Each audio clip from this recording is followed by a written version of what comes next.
Hi everyone and welcome. I am Chaitanya. You're watching Chai with Chaitanya. This is a place where I talk about books, movies, and fandom. And today I'm here to talk about all the new books that I got.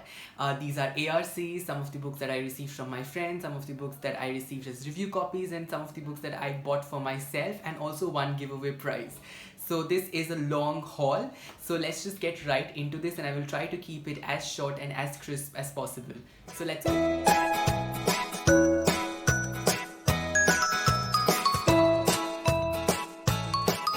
First up, I have a book that was also on one of my most anticipated reads of 2021, and that is Elliot Crawford's The Darkness Outside Us. I'm sorry for the pronunciation of the author's name. Now, as you can probably already guess from the cover, the gorgeous cover that it is, this is a M&M romance that is set in space. It's almost 500 years from now. Ambrose and Kodiak, that is the name of these two guys, they are sent on a rescue mission, and Ambrose is going on this mission to save his sister. And while they both are enemies at start, they soon realize that there is a greater enemy at hand, and that they need to fight together in order to win from that enemy and rescue the sister. So they have to come together, and probably love is only the answer. So this is absolutely stunning, and it feels like it has all the things that I would want in a good LGBTQIA book. So I'm very excited for this and very keen to read this. So yes, and this book comes out in June 2021, so be sure to check this out and wait for my review. I will be talking about this book super soon. I have another fantasy, and this is from Simon and Schuster, India. So I have Adam Silvera's Infinity Reaper, which is basically the second book in the Infinity Sun cycle series. I don't know what exactly it's called, but it's definitely called Infinity Sun is the first book. Now, I had read Infinity Sun when it had released, but I did not really enjoy it, so I had DNF'd it. And then because I got this book in my mail, so I thought that why not give it another attempt. So I went back and I heard it on the audiobook, and it is fair to say that I did not really enjoy Infinity Sun as much as I thought that I would have enjoyed it the second time. And which is why I was not very sure heading into this book, but I still managed to read this 500 pages of this gigantic book. And I'm not saying that this is bad, but then this isn't very great either.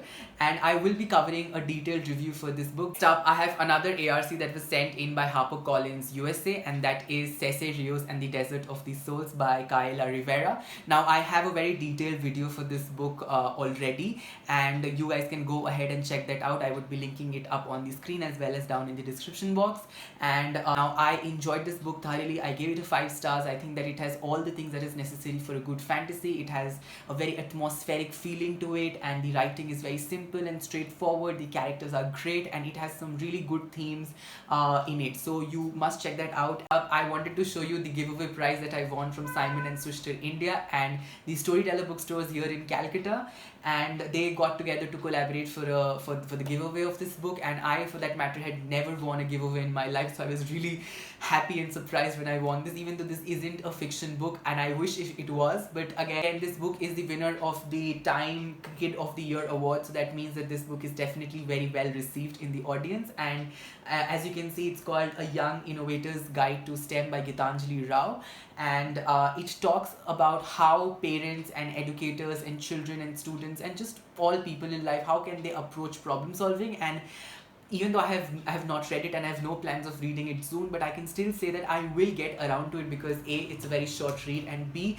there is never enough of getting to know more about how to solve problems and how to effectively solve problems. And I think that's something that no matter what your age is, you can still pick up a book about it and still read it and still enjoy it. So yes, why not? Next up, I wanted to show you guys 2 books that I received from Vohra, and that is My Heart Sings Your Song and Where Have We Come. Now, both these books are a part of the duology that she's written, and I'm not sure if this is a trilogy or this is a series that she wants to continue with, but what I do know is that this is book 1, and the characters that you meet in here, that is Reena and Nikesh, they follow in here. Now, Reena and Nikesh are very different people, but they somehow sort of get together, and they live in the States, who are Indians, and while they fall in love, Nikesh's Motaba has other plans for her. So Sarla Devi, who's Nikesh's Motaba, she doesn't want Nikesh and Reena to get together. So Reena and Nikesh have to prove their love and have to show that that love has its power and that love can actually conquer everything. And then when they get together in the end over here, still Sarla Devi doesn't get away. And I think that is where this book starts and picks off, and we just get to see what happens in here as well. So I'm very excited for both these books actually. I wanted to show you guys Sunlight by Kristian Joseph. Now Kristian sent in this book as a review copy because his second book in this series is coming out very soon, so he wanted me to read this book and give a review.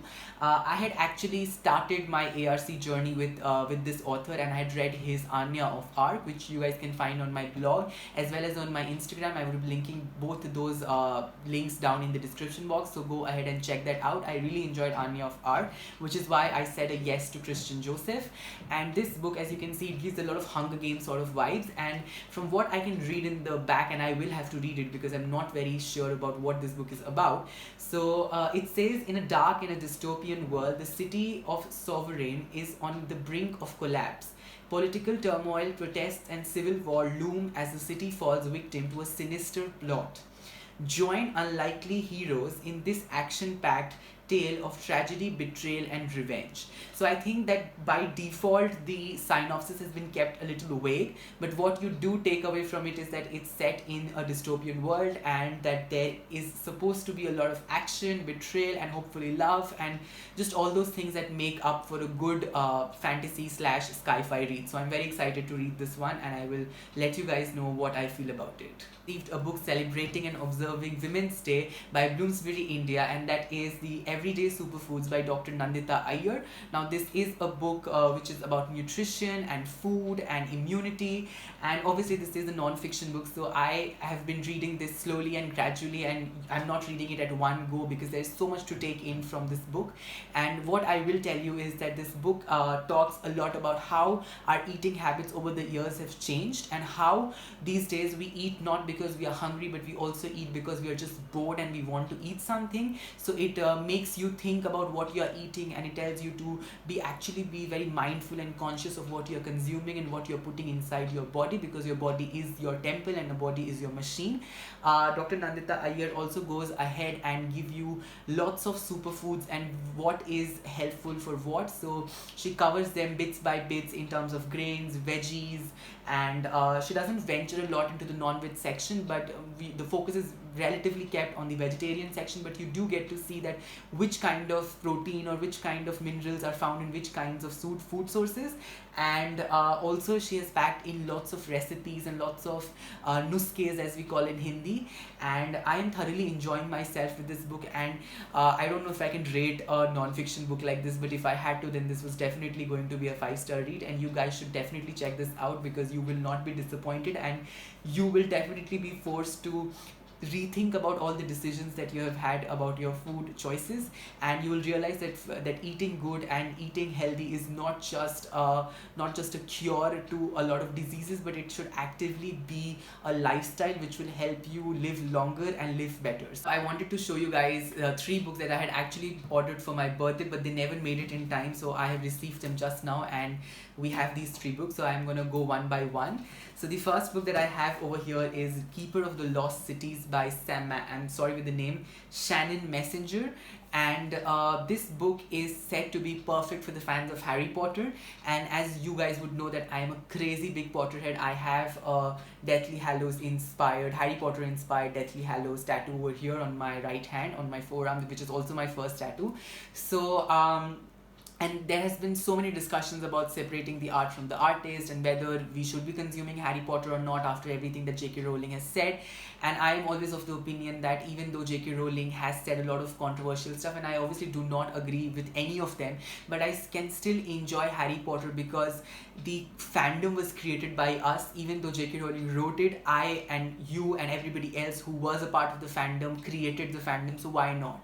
But anyway, everybody has a different opinion, and I respect your opinion if you are of the opinion that we should not be consuming Harry Potter, which is why I was actively looking forward to see if I can get with books which are similar to Harry Potter and so that I can enjoy without actually reading Harry Potter. And this is one of the first results that came up. Now I have no clue what this book is about, so I will read the description that is given in the back, the synopsis, that says Sophie is a telepath and can hear the thoughts of everyone around her, something that she's never spoken about even to her own family. But everything changes the day she meets Fitz, a mysterious boy who also reads minds. She discovers that somewhere she does belong, and staying where she is will put her in grave danger. In the blink of an eye, Sophie is forced to leave everything behind and start a new life in a magical world. But not everyone is thrilled with her homecoming. There are secrets buried deep in Sophie's memories, secrets that people desperately want to know, secrets that they might even kill her for. So this is a part of a series of what I know there are 7 or 8 books, and I'm very interested. The cover is pretty, and it definitely sounds like a middle grade fantasy novel, something that I am not, something that I've been exploring recently a lot of. So I am very excited to read this book and let you guys know what I feel about it. The book that I had got for myself is Beach Reads by Emily Henry. Now this book has been on Bookstagram, on BookTube, on every possible social media and platform related to books, and it has spread like wildfire. There have been lots of opinions, and most of the opinions that I've come across have been really positive and have been really great. So I was really expecting to read this book, and again, I do not know a lot about it, but what I know is that there are 2 characters in here. Both of them are writers. One of them is called January and the other is Gus. Now January has always believed in love stories and fairy tales, and she always imagines herself and her life to be like one, whereas Gus on the other hand is more cynical, and he feels that fairy tales are just too true to be real. And when these 2 people meet, they just sort of, you know, have some sort of spark, and we just go from there, and we see a love story blooming between them. So that's pretty much what I know about this book, and I actually want to keep it that way because I want to go in and read this book without knowing a lot of stuff, so that I can enjoy it as much as other people said that they have without actually knowing a lot about it. So yes, I'm super excited for this one, and if you've already read it, then do let me know what your opinions are on this one. The third book that I bought for myself was The Princess Trap by Talia Hibert. I'm not sure of the pronunciation of the author's name, but again, Talia Hibert has been getting a lot of recognition and a lot of popularity and buzz these days because of her Brown Sister trilogy, and I haven't happened to read any books by her. Those books are on my TBR and on my wish list, but I will get around to reading them super soon. But this book caught my attention on Goodreads, and I saw that it's listed under bisexual representation and also a plus size character. So that instantly drew me in, and I wanted to check out what this book is about. So I went ahead and read a couple of non-spoilery reviews, and I saw that the male character in here is actually a prince, and he's bisexual, and Agnes is a person of color. She's black and she's also oversized, and these 2 people have a romance which is between them and also a fake engagement. So I was genuinely interested and invested just by all of these things, and I did not even care to go ahead and look at what this book is about by reading the synopsis because I was sold.